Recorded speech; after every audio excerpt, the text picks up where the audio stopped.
today.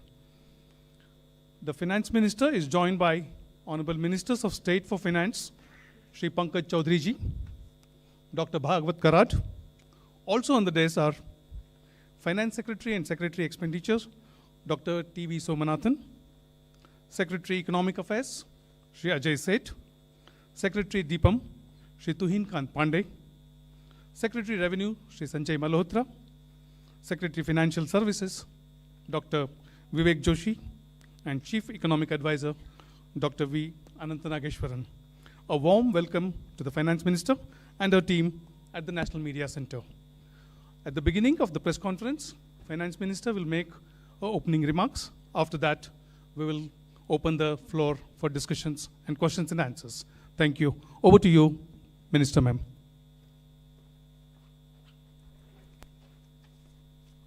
So thank you for coming here today. Thank you very much for coming here today. Slightly longish opening remarks.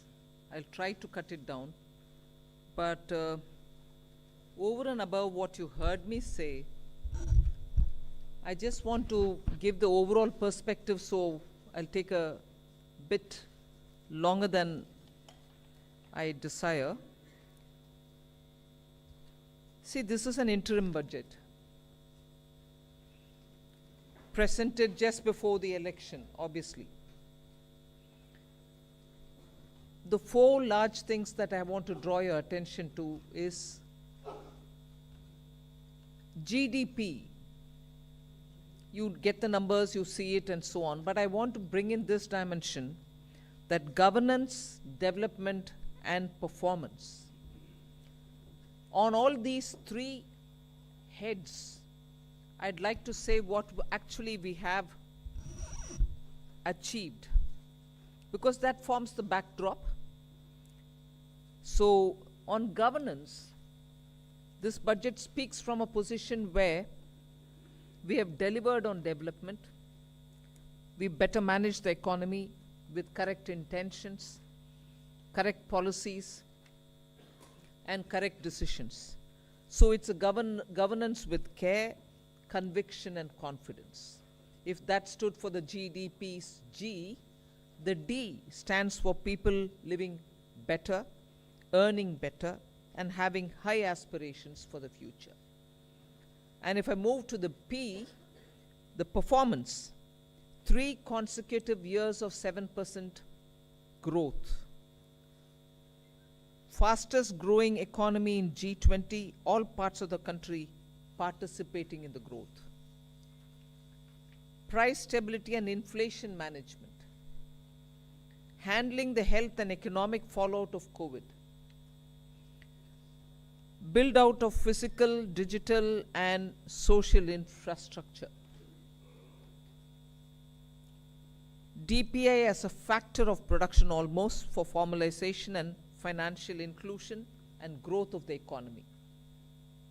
Cleaning up the banking system, GST, one nation, one market and one tax, the IBC.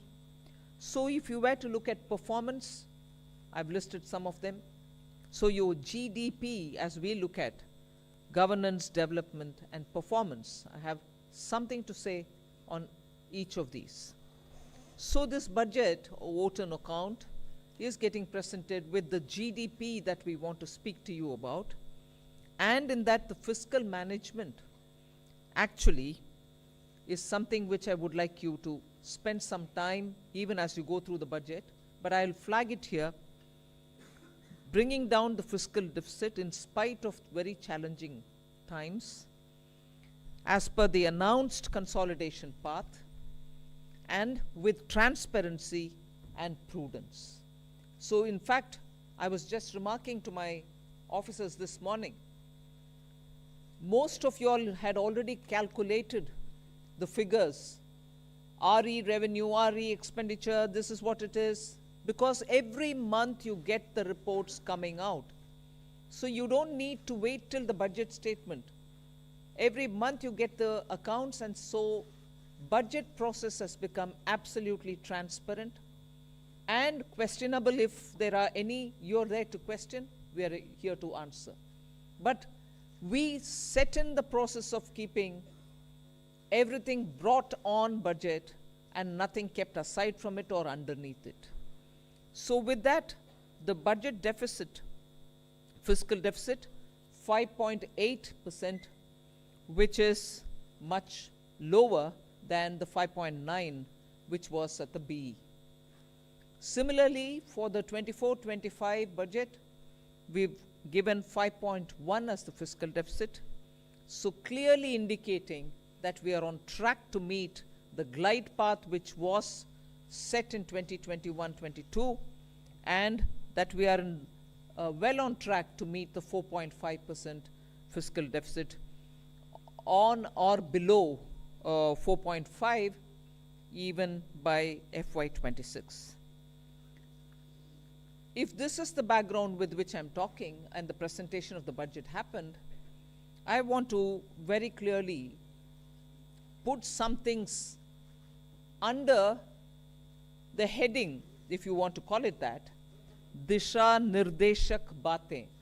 You must have heard the Honorable Prime Minister speak before the Parliament session, well before the session commenced. His usual customary remarks.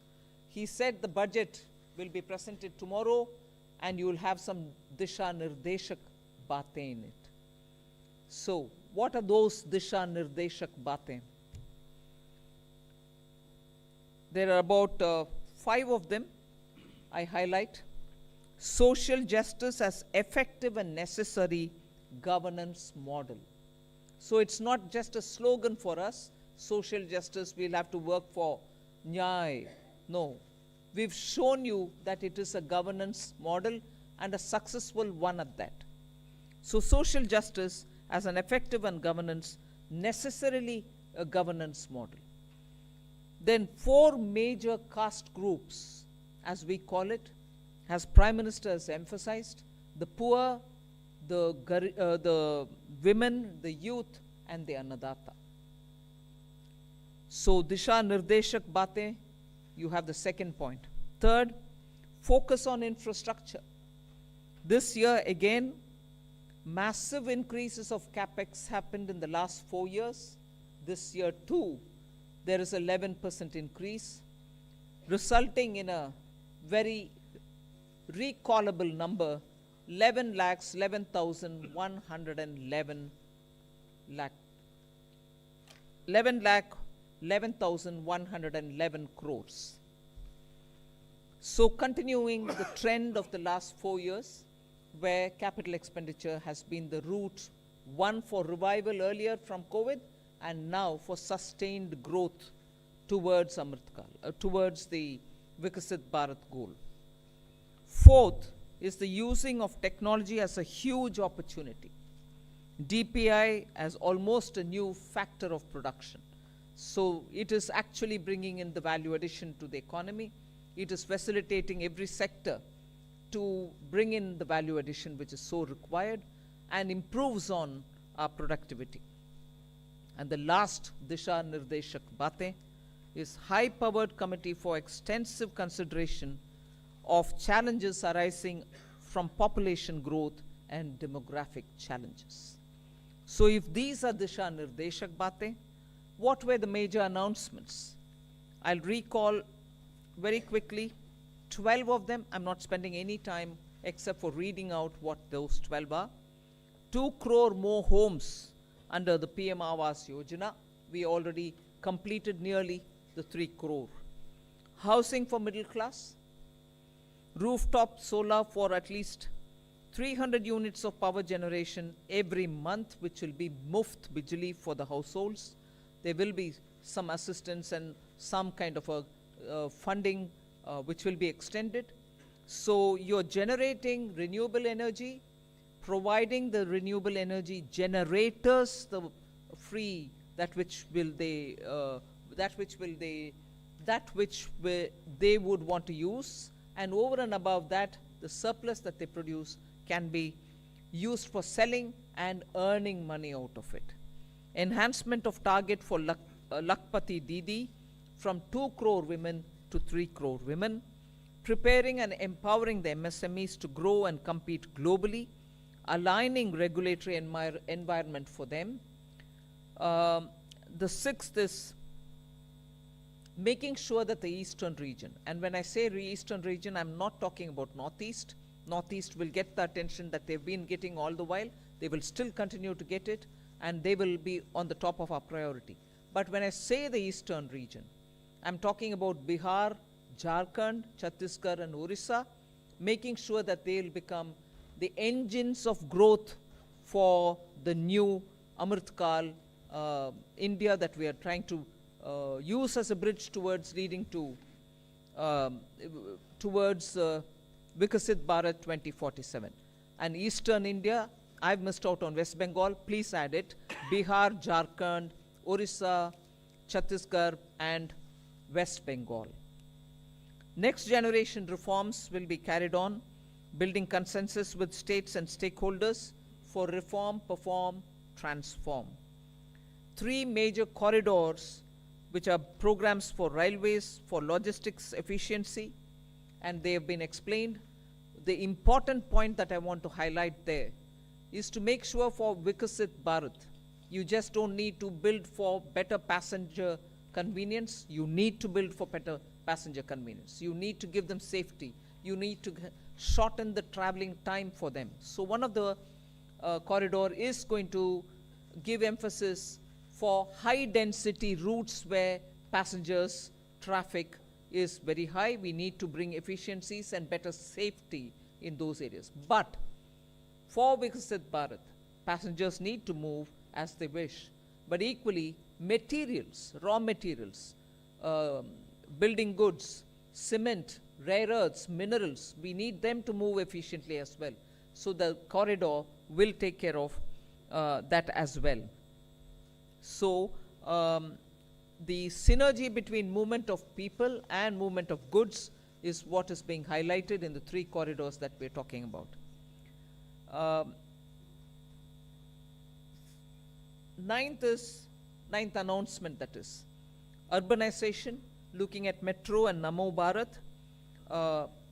One of the railway related things which I missed out on telling you, 40,000 bogies are going to be improved in the standards with which they can be effective rolling stock and also give the convenience in the passenger experience inside the bogies as well. So 40,000 coaches are going to be brought up to the level of Vande Bharat standards. Metro and Namo Bharat I did mention, so that urban transformation through transit-oriented development can happen. The 10th announcement which I draw your attention to is 1 lakh crore corpus for research and innovation by private sector. So that's coming in at the 10th. 11th is boost to tourism, including spiritual tourism. Interest-free loans will be given to states so that they can build on iconic tourist centers. And the 12th one is supporting reforms in state.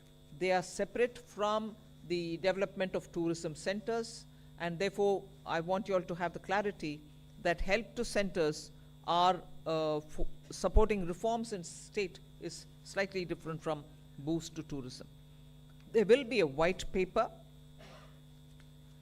on economic performance of the last 10 years compared with the previous 10 years. The 12th announcement is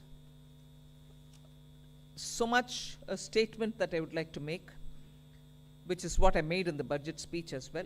Government has got the trust and the confidence and the blessings of the people based on its exemplary track record of GDP, as I said, governance, development, and performance, effective delivery, and also on Jan Kalyan. So highlighted points have been realized as goals of Viksit Bharat till now, and they are the realizable goals also continuing to be so, because what we want to underline is we govern with good intentions, true dedication, and hard work in the coming years, and that's why Amrit Kal is also now called Kartabya Kal. In short, that's the budget. Thank you very much. Yeah. The Finance Minister has just now encapsulated the key highlights of the budget. We'll now open the floor. We can begin with the front row here. Please go ahead, 53. Please hand over the microphone here. Hello, ma'am. This is Priyashmita from Informist Media. Ma'am, I wanted to know about the projections in your tax collections. So tax collections are seen currently growing at about 14.4%. Your April to December data shows. However, the projections in your budget are lower than that. So a back of the envelope calculation shows that you're going to get about 55,000 above your revised estimate if the collections continues. So your estimates are conservative, would you say that? I'll certainly ask Somanathan to come in on that. Estimates are always realistic with us. So let me clarify this. If you look at page 6 of the budget, you can look at it later. I'll just explain it to you. We are projecting that gross tax revenue. Now, this gross tax revenue in this sheet is net of refunds. So, net of refunds, we are projecting that in this financial year, it will grow by 12.5% with reference to last year's actual. So, from 30.54 lakh crores last year to 34.37 lakh crores this year is what is presented in our revised estimates. However, the sharing of taxes with the states is different for different taxes. Not all taxes are shareable in the same ratios. What has happened this year, if you look at the numbers, and they are given on page 6, union excise duties have actually shrunk. They have not increased. Most other taxes have grown at, as you say, 14%, etc. Union excise duties have grown -5%. That reduction is almost entirely on the account of the center, because the same way that cesses are not shared, reduction in cesses is entirely borne by the center. So as a result, the state's share has increased by 16.5% in our revised estimates. Between the state share in the revised estimate and the state share last year, there's an increase of 16.5%. So taxes are growing 12.5% net of refunds. State share is growing 16.5% net, and therefore net to center is growing only 10.8% approximately. So there is no expected further padding or anything here. This is our realistic but slightly conservative estimate. Okay, the next question, please. 65. Please go ahead. Hi, ma'am. I'm Kriti from Informist Media. So you mentioned that CAPEX, there has been a push towards CAPEX. However, the CAPEX jump for this year is 11%, right? Which is lowest in last 4 years. So are we moving towards a place of moderation in CAPEX? And secondly, while the budget, this is another unrelated question, while the budget clearly says that you are committed to your 4.5% target, you have also been recommended to bring down your debt to GDP ratio to 40% level, which still stands above 50%. So how are we looking towards moving towards that target? Thank you. First of all,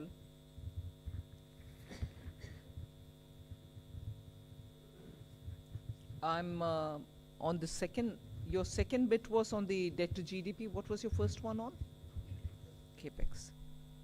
11% growth in CAPEX.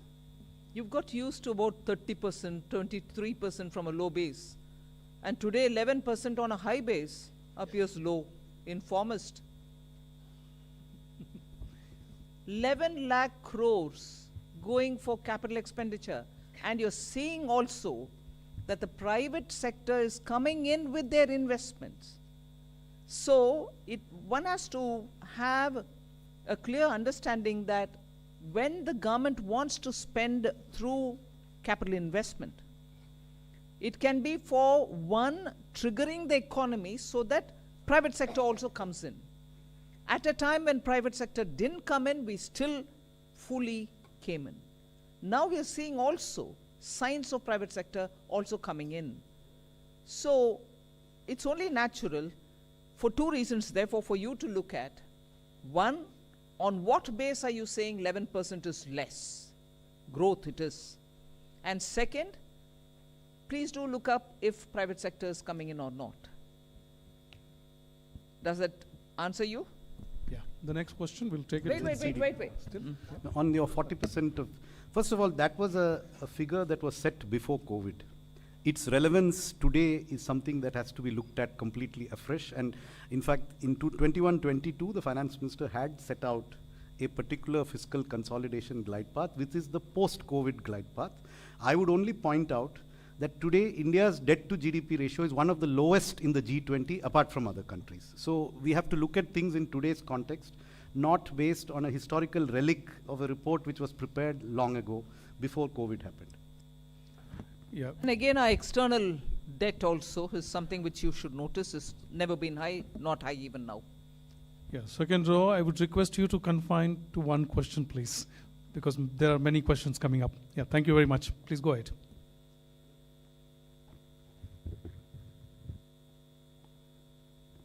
Yeah. दूसरा give this another नमस्कार mic. Ma'am, आलोक प्रियदर्शी हूँ मैं CNBC आवाज़ से। मेरा सवाल ma'am ये है कि एक कंज्यूमर के नाते, एक टैक्स पेयर के नाते हमेशा लोगों की ये उम्मीद रहती है, या इस देश में कैसे कह सकते हैं कि चुनाव इतने ज़्यादा आते हैं कि लोगों को लगता है कि जब चुनाव आएंगे तो उनकी जो मांगे हैं वो पूरी हो जाएंगी, टैक्स के मोर्चे पर कहें या फिर जो पॉपुलिस्ट मेजर्स सरकार लेती है।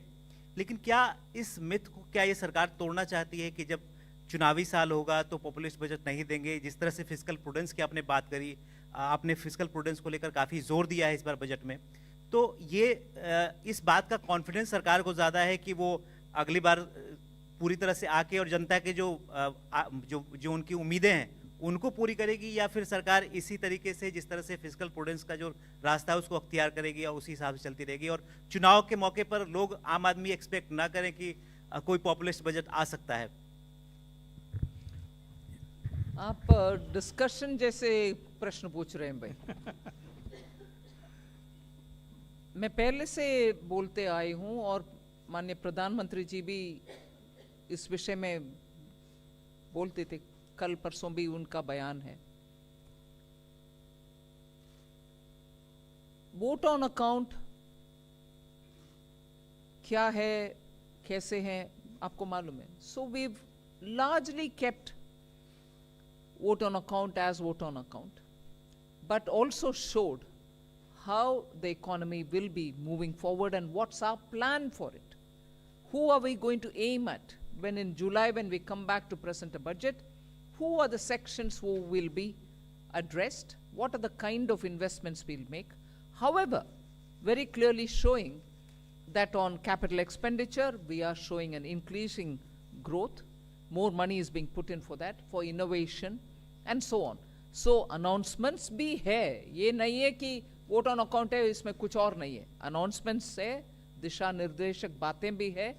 So vote on account and interim budget को कैसे, किस हद तक उपयोग कर सकते हैं, और वो भी कॉन्फिडेंट सरकार, उस हद तक हमने यूज ही किया है। Yeah. Z Business, and after that you hand over the microphone to your right. Yeah.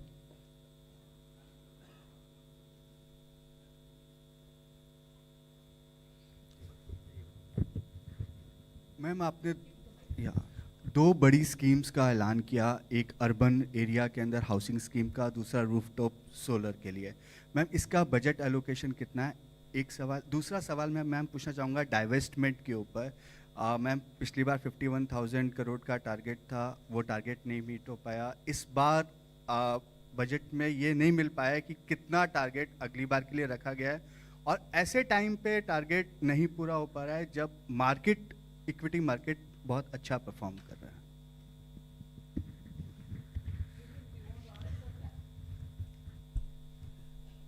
पहली बात तो मैं ये स्पष्ट करना चाहूँगा कि जो डिसइन्वेस्टमेंट है उसमें हम वैल्यू लॉकिंग का प्रिंसिपल लाते हैं।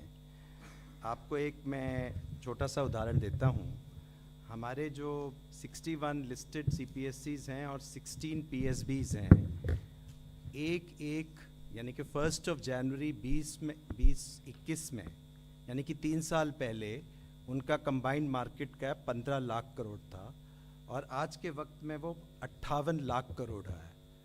तो हमने 42 लाख करोड़ की वेल्थ क्रिएट की है पब्लिक सेक्टर में, और उसको माइनॉरिटी शेयर होल्डर्स जो उसमें हैं उन सबके साथ उनकी वेल्थ शेयर हुई है। तो आप वेल्थ इफेक्ट नहीं देख रहे हैं, आप सिर्फ उसमें से वेल्थ में से हम क्या निकाल रहे हैं, लेकिन वो जो वेल्थ जनरेट करना भी इक्वली इम्पॉर्टेंट है। एक साल अलोन में हमने 21 लाख करोड़ का एडिशन किया है। तो आप समझ सकते हैं कि 2014 से जब हमने 4.2 लाख करोड़ का डिसइन्वेस्टमेंट किया है और 4 लाख करोड़ का हमने डिविडेंड लिया है सीपीएससी से 8.5 लाख करोड़, उसके मुकाबले एक ही साल में 25 लाख करोड़ का हम मार्केट कैप ऐड कर रहे हैं। तो ये जो वैल्यू अनलॉकिंग स्टोरी, इसका मतलब ये है कि आपको डिसइन्वेस्टमेंट करना है तो वेल्थ भी इम्प्रूव करनी है, शेयर की वैल्यू भी लेनी है, और तब डिसइन्वेस्टमेंट कैलिब्रेटेड वे से करना है। इसलिए सरकार ने डिसइन्वेस्टमेंट का एक तो हमने कोई फिक्स टारगेट भी इसे नहीं रखा है। हमने ये कहा है कि हम एक अदर रिसीट्स में एसेट मोनेटाइजेशन हो, डिसइन्वेस्टमेंट हो, वो सब जाते हैं। और दूसरा रिसीट का एक इशू है कि हम कभी भी यदि हमें अपॉर्चुनिटी मिलेगी इससे ज़्यादा भी कर सकते हैं, लेकिन एक उसको फिक्स्ड मार्केट सिग्नल ये देना कि हम शेयर बेचेंगे ही बेचेंगे, इसी प्राइस पे बेचेंगे, उसके कारण उसका प्रतिकूल असर मार्केट में पड़ता है। इसलिए जो हमारा वो है अर्थ ये है कि हमारा जो रेवेन्यू है, और दूसरी हमने इम्पॉर्टेंट स्ट्रैटेजी है कि डिसइन्वेस्टमेंट और डिविडेंड ये दोनों ऑपोजिट डायरेक्शन में हैं। जब हम कंबाइंड कह रहे हैं हम 92,000 करेंगे तो कंबाइंड आप देखिए, और non tax revenue is the biggest story. लगभग 75,000 करोड़ का नॉन टैक्स रेवेन्यू ऐड हो रहा है और हाईएस्ट ग्रोथ उसमें ही है। और अब लगभग 1 लाख करोड़ जो है, यदि आप बजट से देखें और नेक्स्ट बजट में देखें तो 1 लाख करोड़ का नॉन टैक्स रेवेन्यू हम ऐड कर रहे हैं। और नॉन टैक्स रेवेन्यू ऐड में डिविडेंड की बहुत बड़ी भूमिका है और डिविडेंड हम एक्सीड कर रहे हैं। तो इसलिए आप कंबाइंड वे से इस सारे यदि इस सेक्टर को देखें तो हमको एक नई दिशा में जाने की ज़रूरत है, जो हम गए हैं। Regarding the new schemes, rooftop solar के लिए 10,000 करोड़ का प्रोविजन है बजट में। As regards the urban housing scheme, its contours are being worked out, and there is a token, and it will be funded when the exact contours are finalized. Yeah, the next question, please go ahead. 81, please. Okay, I mean, I'll. Hello. Yeah, go ahead, go ahead. Yeah, sir. Prakash Pedashi from ET now. Ma'am, the benefit of lower tax rate of 15% has been extended for startups and investment by sovereign wealth funds. My question is, I mean, has it also been extended for manufacturing unit?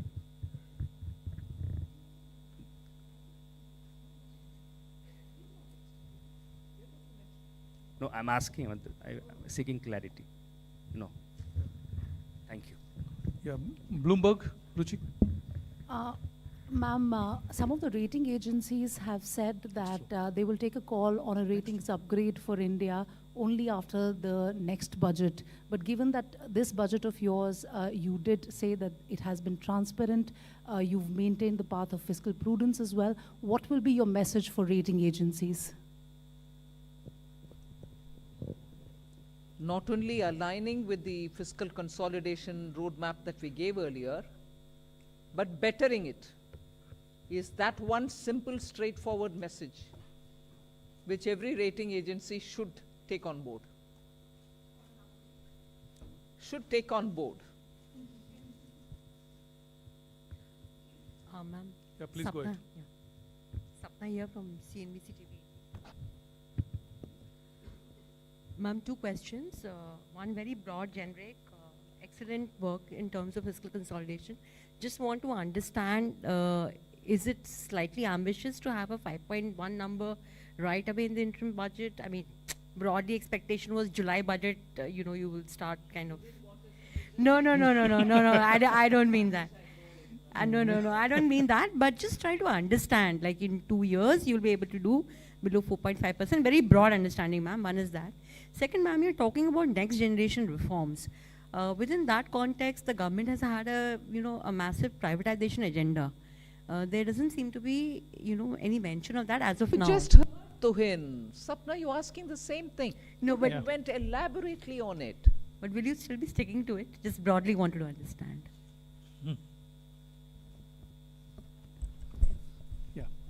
Yeah, please go ahead. Yeah. Timsi Jaipuria from CNBC TV 18. Ma'am, in your budget speech, you've given a very ambitious target of 1 lakh crore worth of a fund for private sector for research and innovation, where you've promised 50-year interest-free loan. If you could give the contours of this scheme, which are the sectors who will benefit in terms of the private sector, which are the specific sectors who can avail this corpus, and what kind of work or research and innovation are we focusing on? Sectors and how this scheme will work. So I'll tell you the quantitative part, and Secretary EA can expand on the sectors. There is the 1 lakh crore is a provision over a period of time as the need emerges. This will be provided as a 50-year interest-free loan to a financial institution which will be identified, which will be within the government ambit of financial institutions, who will then finance or refinance projects at long tenors and at concessional rates of interest. Money has been provided in this budget in the Department of Economic Affairs for multiple purposes, including this one. So there is a provision for this in the Department of Economic Affairs, which covers many other things also. As regards the sectors, I'll leave Secretary. See, as announced in the budget speech, these are the sunrise sectors. And what is the economic logic behind it? These are the innovations and research. Investments are needed today, and the private sector, the returns will come couple of years down the road. And those couple of years can be 4 years, 5 years, 10 years. For some investments, it can be even longer.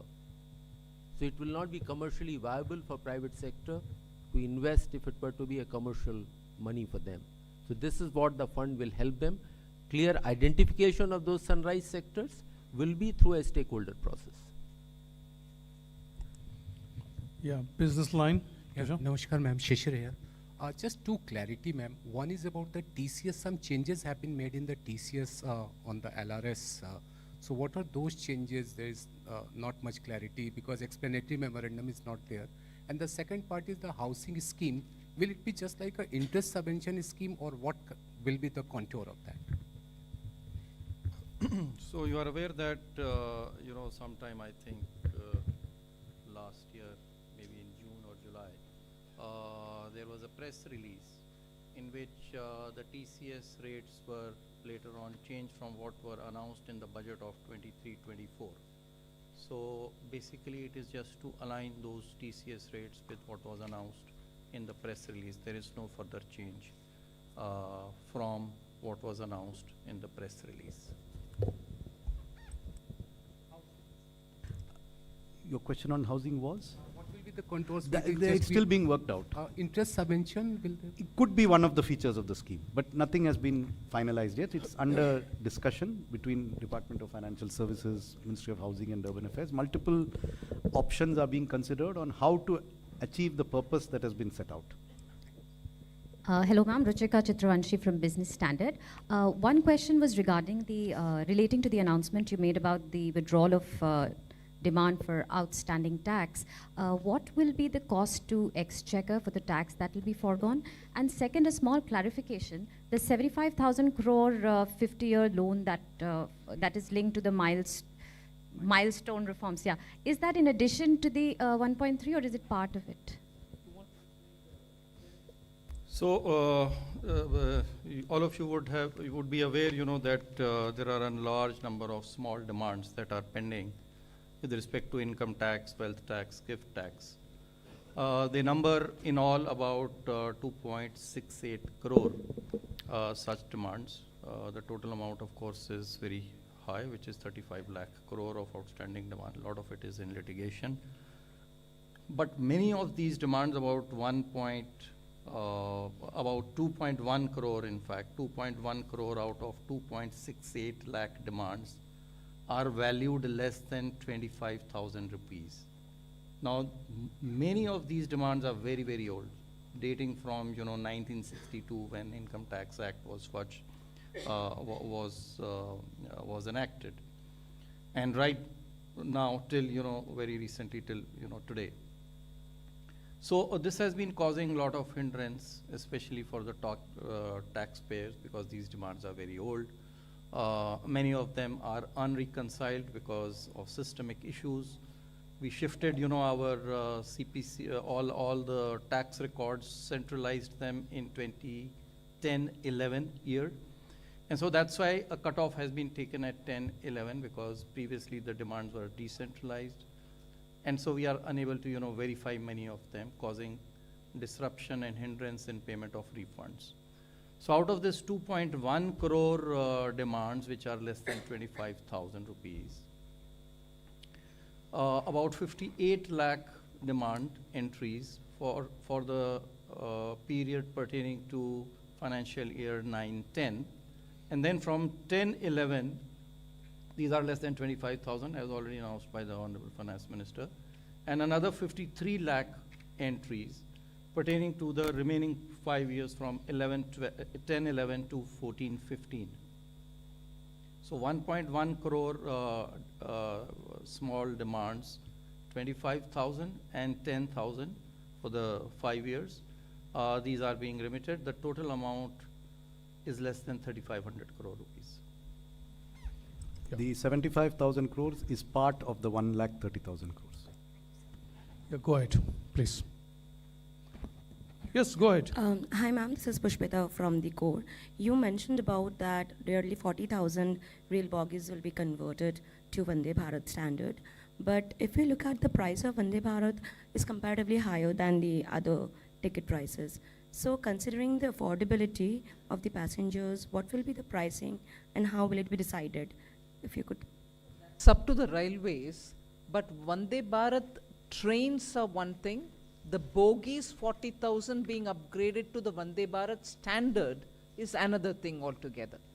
Those bogies probably cannot even take the speed with which we want to improve the high density areas with better speedy transportation for the common man.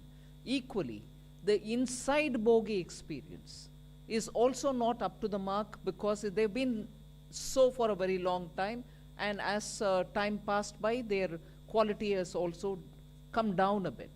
So we are talking about the bogie quality matching with the Vande Bharat standards. As to which of those lines of traffic that they will get connected to, and as a result what will be the rationalization of the ticket price is not something that we can talk about. That's something which the railways will work out gradually. But progressively, that point proves that through the 40,000 bogies that we're talking about, the quality of the Indian rail bogies, which are so important for safe travel and also ease of living travel and comfort, will need upgradation. And this is what we're aiming. Yeah. Please speak into the microphone. Yeah, good evening, Minister. Minister, you had announced an aggressive plan for privatization of 2 government banks a couple of years back. So is that proposal still on table? And my second question is your thoughts on the shrinking successively, every successive years we've been seeing the divestment receipts shrinking. So your thoughts on that? I thought Tuhin had explained the second part of your question, but never mind, I'll ask him to again probably explain it.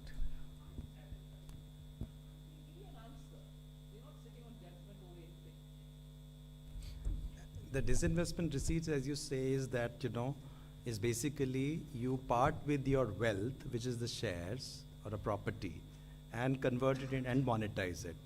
Now there is a wealth effect also there, and we have partners which are the listed companies, the minority shareholders. Our point is that we are also, taking care of GDP, as FMM mentioned, in respect of CPSCs.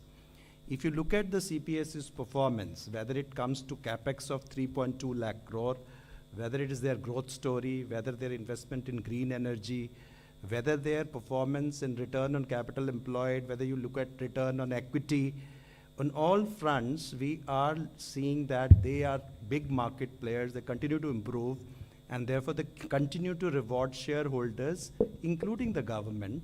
Government is a majority shareholder, but a large part of our shareholders are minority shareholders. So therefore, any strategy, calibrated disinvestment strategy, which will actually do the sum over a period of time is much more than that. And besides, the shares also give you dividend, and we have a consistent dividend policy too. And money is fungible. So we have to have a new paradigm in terms of thinking about, and not to just keep on parting with our wealth at one stroke. We can always do it in a gradual, calibrated way. We'll take a question from the right side, ma'am. Please go ahead. Yeah.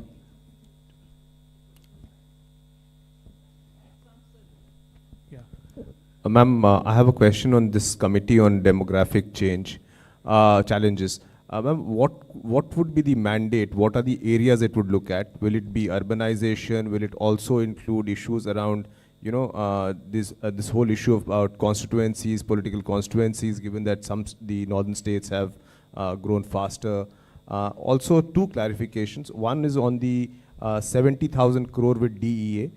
For new schemes, what kind of schemes apart from solar rooftop are budgeted for? And two, on this issue of tax, these small disputes, does the 25,000 include only the principal amount, or is it interest and penalty for the 25,000? On the provision for Department of Economic Affairs, this has two components. There are certain specific announcements that have been made, and those are provided for. In addition, there is a large increase in our capital expenditure budget.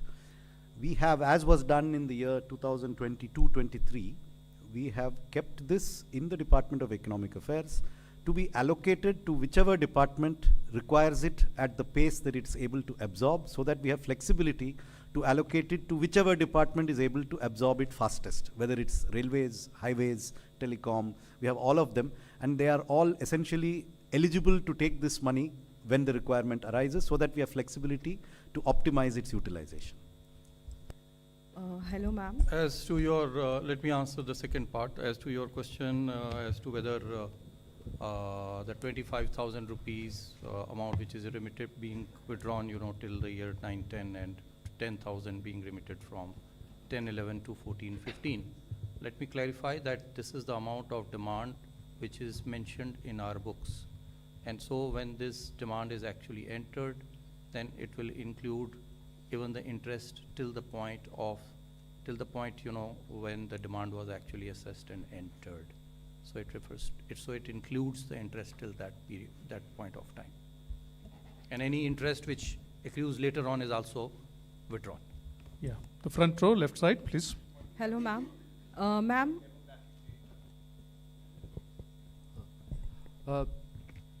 See, when we talk about demography, it is an opportunity, it is a challenge. And the current numbers, how the changes are happening over a period of time. So this committee will have a mandate to have an extensive consideration of those challenges and the opportunities, and come out with a specific set of recommendations. Hello, ma'am. Ma'am, I am Monica from the New Indian Express. Ma'am, in your budget speech, you mentioned about the India, Middle East, Europe economic corridor. So given the fact that there are conflicts in the Middle East region, so is the project still on track? And also, when the French president was here, was there any discussion on the corridor? Well, it's been announced and we are taking it forward. Yes, there is significant disturbance in the Red Sea area and the Middle East, but this is a project which has long-term implications for the entire region up to Europe, because it also includes Europe. So yes, we will be taking this project forward. We will be consulting and taking it in all its contours. The second last ma'am, Himanshu Shekhar from here, ma'am, yeah, NDTV India. Second last row, madam. Ma'am, एक महत्वपूर्ण घोषणा आपने की है प्रधानमंत्री आवास योजना को लेकर। अगले 5 साल में आप 2 करोड़ घर बनाएंगे। क्या ये फैसला हुआ है कि इसमें से कितने घर आप ग्रामीण इलाकों में बनाएंगे और कितने शहरों में, जैसा कि पहले ग्रामीण के लिए बनाएंगे? ग्रामीण के लिए 2 करोड़ और घर बनाएंगे। हाँ। और ये 2 करोड़ 95 लाख का जो आपका टारगेट था वो आपने पूरा हो गया है? 3 crore, we are close to achieving 3 crores.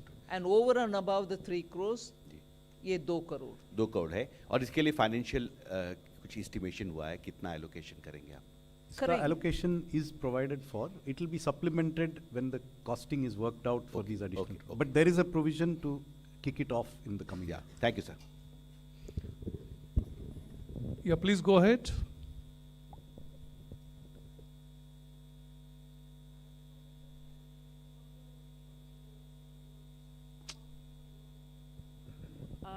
You mentioned the mandate, which I think we wanted a bit more clarity on that.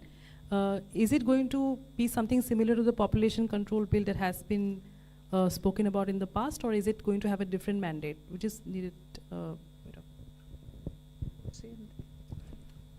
say the budget speech says, and I'm already responded to that. Wait for the terms of reference to come out, and then you will get to know the exact details. But overall approach is, it is a huge opportunity, but there are challenges. Both have to be taken note of, and appropriate responses to be taken.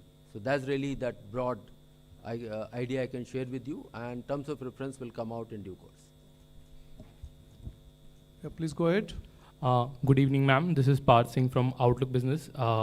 Since you spoke about bringing the East India to pace in terms of development, I wanted to ask you, how does the government plans to address the industrial gap to help these states in a free market economy? And for example, more than 70% of the PLI projects are currently concentrated into just 3 states. So I wanted to ask you that. They are not concentrated in 3 states because we want them to be concentrated in 3 states. If there are investments happening, and if there is going to be production in any other non-3 states that you want to talk about, PLI will be extended to them as well. It doesn't go on the criteria of geography. It goes on the criteria of manufacturing. It goes on the criteria of how many additional units are produced. I just want to add to that. The public sector investments have gone substantially to the eastern region, whether you look at gas pipelines, new fertilizer plants, or even new LHB railway rolling stock, which is being manufactured in Bihar. So a considerable amount of the public sector investment is focused on the eastern region. Yes, please go ahead. Yeah, if I can add on this particular one, as we are all aware, aspirational districts program in those districts is making a very significant change. 60% of those districts happen to be in eastern India. And when the people are better educated, etc., then more economic opportunities get generated there because skilled manpower is available in those areas. So we'll see over a period of time, and that is what the government will also be providing appropriate support. Ma'am, this is Nivedita Mukherjee from the Sunday Garden. This is with regard to the National Monetization Pipeline that was launched in August 9, 2021. And with regard to your focus on infra in this budget, do we see also that going forward, and what has been the progress? Ma'am, these are 2 different things. A very large part of infra assets are held by those infra agencies or the public sector undertakings. So as they embark upon their more capital investment, they also monetize some of their assets and plow it back. Some of the assets are owned by the government, so those monetization proceeds come to the government. So that one is going on, and that periodically those numbers come out, and if I recall, next year is also a very ambitious number for monetization. But everything doesn't come to the government there. Ma'am, I have a question. Actually, could you please Please elaborate? identify yourself, then ask a question. I am Bani Kinkar Patnaik from the Economic Times. Ma'am, could you please elaborate a bit on the proposed changes in the calculation of agricultural income under the new tax regime? And ma'am, on the 75,000 crore loan. See, under the new tax regime, income from agriculture? Yes, yes. Huh? I mean, some Where are we? some reports I saw, ma'am, that's why I'm not here to answer some reports. We'll go ahead. Ma'am, on this 75,000 crore, interest-free loans to states, since it is part of 1.3 lakh crore allocation under capex, so will the same, reforms conditions continue, or will there be additional reforms conditions? The specifics will be worked out, and it will be reform linked. What reforms, how much, for what, is something that will come when the guidelines are issued. Yeah, please go ahead. Yeah. Hi, ma'am. This is Vikas from The Hindu. In last year's finance bill debate, during the debate, you had announced the formation of a new committee to review the national pension system benefits to central government employees. And there was an expectation that, by 6 months or so, we might have some outcomes that you could consider. So can we expect that anytime soon, or do you think that might be left for the full budget now? One. And secondly, you've committed your government to, taking forward the next generation reforms. I want to get some sense of what are our priority areas there. And lastly, sorry to take a stab at it again, but this population growth committee that we're looking at, is it likely to happen after the census, because we've not had a census for a while? And as per the National Family Health Survey 2020 numbers that we have, our total fertility rate is already below the replacement rate, around 2. So is there some way that we're looking at keeping our population stable at a certain level, or to reduce it over a broader period? You may want to help me by saying question number 1, question number 2. I'll go on answering. You seem to have asked me about 5 different questions, right? Please go ahead. What was your first? Sorry. NPS, OPS. NPS was first. Once we are ready with the report, we'll let you know. I don't think there was a time given. We said at the earliest they will give the report. Yeah, so that stays there. What's your second? Second was, ma'am, some sense of the priority areas for next generation reforms. Ajay, you want to add in there? See, you would have noticed that a particular section and extensively covered that what will be the broad strategies for the next several years, getting into those. So those are the indications that can be the broad area for the reforms, the next generation of reforms. But that's not an exhaustive list, but a broad sense you can get it from there. Yeah. And the third was, ma'am, the population bit. The third was the population bit, ma'am. Yeah. I think, please confine to one question, because, many questions are still there. Please go ahead. Yeah. Good evening, ma'am. Janani from NDTV Profit. Ma'am, I would like to get some perspective on some of the scheme outlays. One being the capex infusion to OMCs. In FY24 budget, there was 30,000 for retrofitting, petroleum retrofitting for OMCs. This, in the revised estimate, it was said that 15,000 only would be allotted ahead of the budget, but later we have seen that the same 15,000 amount is there for FY25. Just want to understand if the same has been deferred. And also on the fertilizer subsidy, comparatively it's lesser, so the reason or reasons behind that math. On the oil marketing company public investment, the requirements were reassessed, and it's also been deferred to next financial year. So it has not been provided in the revised estimate. So it was not that it was provided. They're just coming out with the revised estimate. So it is not going to be in this financial year. It's been provided for in the next financial year. And the second part was? Fertilizer subsidy. Fertilizer subsidy is estimated based on recent trends in global ammonia and fertilizer prices, which have been on a downward trend for the last 6 months. So it's our current estimate based on the best information we have right now, which is very different from the prices which were there during the early part of this year. Adrija from Money Control. You have assumed a nominal GDP of 10.5 for the budget. So that would, just wanted to know the division between the real GDP growth and the deflator. Also, the tax collection growth is seen at 11.5, if I'm not wrong. So there seems to be a more significant gap between the two, which we've seen a trend in the past. One more clarity, I'm sorry for adding. This is with regard to a mention that the average real income of people have increased by 50% with moderate inflation. mentioned in the speech. Just want to clarify, is this linked to investment rate or per capita income? Thank you. Answer. Again, you have to help me out and you ask 2-3 questions. So again, for the budget purposes, it is the nominal GDP which is relevant. That's how the fiscal deficit and other deficit numbers are done. So that estimate is 10.5%.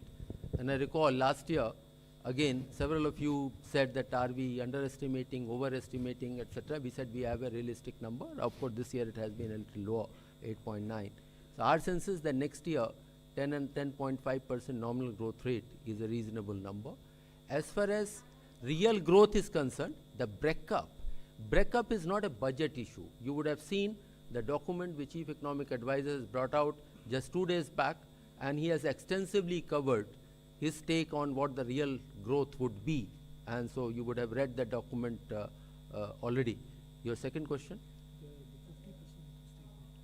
50% is I said that announcement, or rather the data which has been shared in the budget, is in real terms. So that has nothing to do with inflation. You are combining the two issues here. There's on a constant prices, income has gone up by 50%. There's yet another statement which is coming up. There has been a moderate inflation. Inflation has been kept within the policy band, except for the post-pandemic period. If you take the 10-year period, it has been well within the policy band. I'll request. I'll just clarify. I'll just clarify this. I think the reference to the growth in real per capita income is 56% is the growth between FY14 and FY23. That's what ma'am was referring to in her speech. And 57% growth in real per capita GDP. Okay?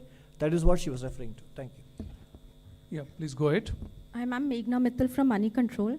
The government has announced in the budget lowering the market borrowing for next financial year, the gross market borrowing.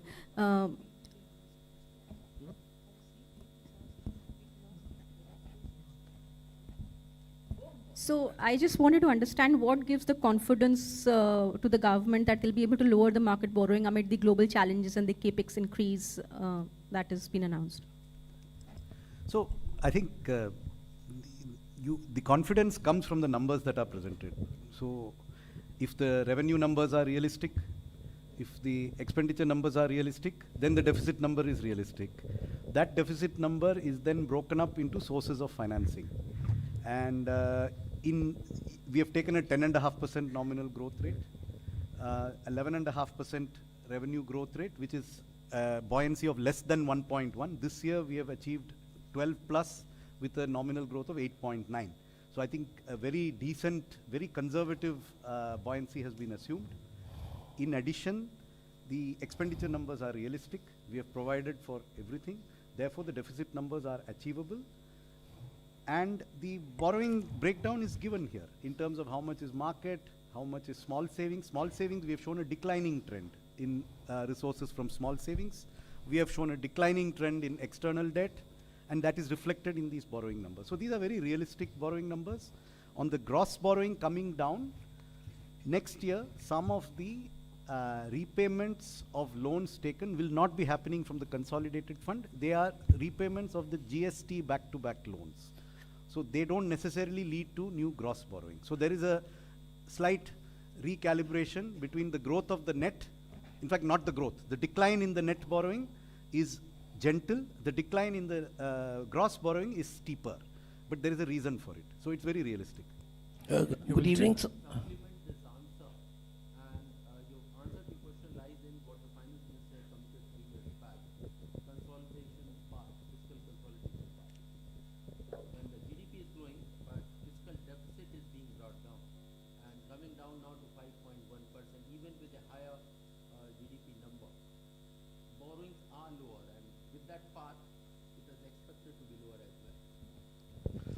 Good evening, ma'am. From the middle row.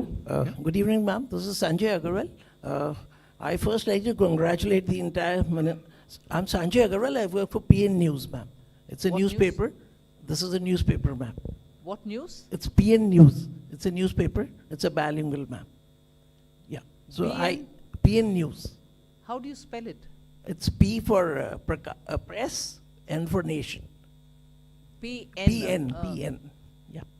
So first, like to congratulate you. You've made history by presenting the 6th consecutive budget.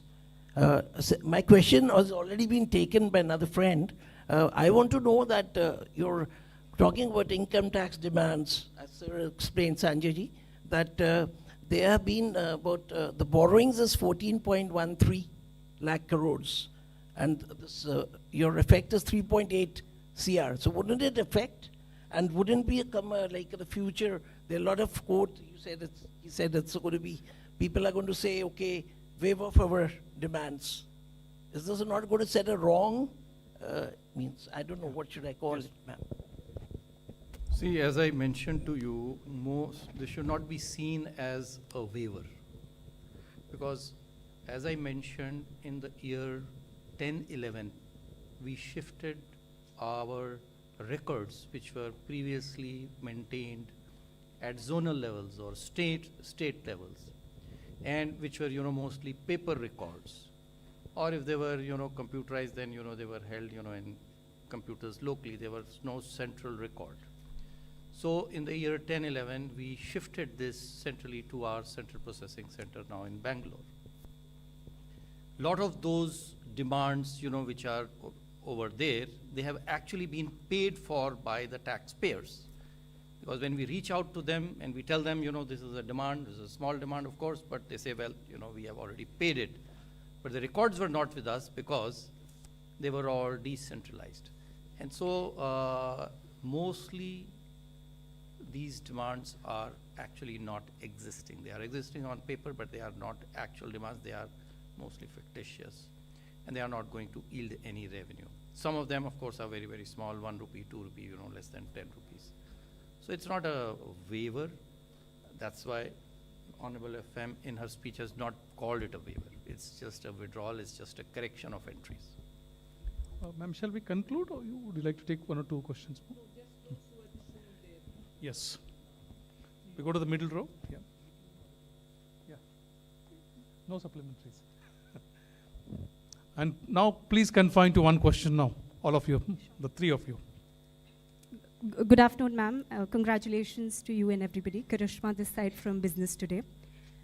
Ma'am, if you look at the Manrega allocation, if you see the trend for the last few years, whatever has been budgeted, usually the revised allocation goes, of course, slightly a bit more. And if the trend carries on, it could be seen in FY25 also that you may have to allocate more in the next budget. I'd like to understand from that point of view, ma'am, is the center happy with the way the scheme is working, especially in cooperation from the states? First of all, Manrega allocation is not done on the basis of a trend. It is based on the demand coming from the ground. That is one answer for your first question. But on your second, much more than me commenting, CAG has commented on the way Manrega is operating in some states, where claims are all reaching a stage where they need to be verified. Are they really existing people in the ground? Are people not really those for whom the payments are going? And questions critical to the very spirit, letter and spirit of that program. So to that extent, the CAG reports themselves highlight where course corrections will have to happen in those respective states. I'm not saying a problem existing in one state is the same across the board. Some states may do with some kind of a problem, some others do with other kind of problems and so on. So that has to be addressed differently from, are you gradually coming down in terms of allocation? You're putting 2 and 2 together, which may not be right. Ma'am, hello, this is Surbhi from Business Today magazine. Ma'am, I wanted to understand by when will the white paper that you have announced come out, and will it be done by the Finance Ministry? And secondly, ma'am, on CapEx, do we foresee any slowdown in CapEx this fiscal, because we have about 2 months left now, and we'll have the model code of conduct coming in, so that no. But yeah, of this fiscal, so just wanted your thoughts on that. Thank you.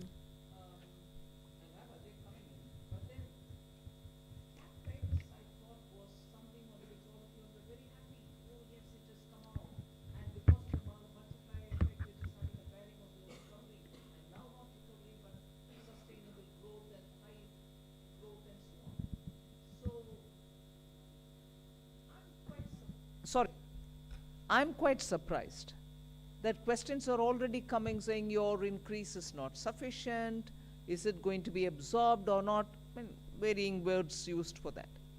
We believe that capex from the government will continue, and we've given a good number this time also, and it is important to continue as well. Just to add to this point, model code of conduct, no new work can be started. So whenever the model code of conduct work come, now in the balance 2 months of the current financial year, it will, ongoing works will go on with full pace. There is absolutely no bar on continuing with those works. Ma'am, this is Sumit Chaturvedi from ET Now.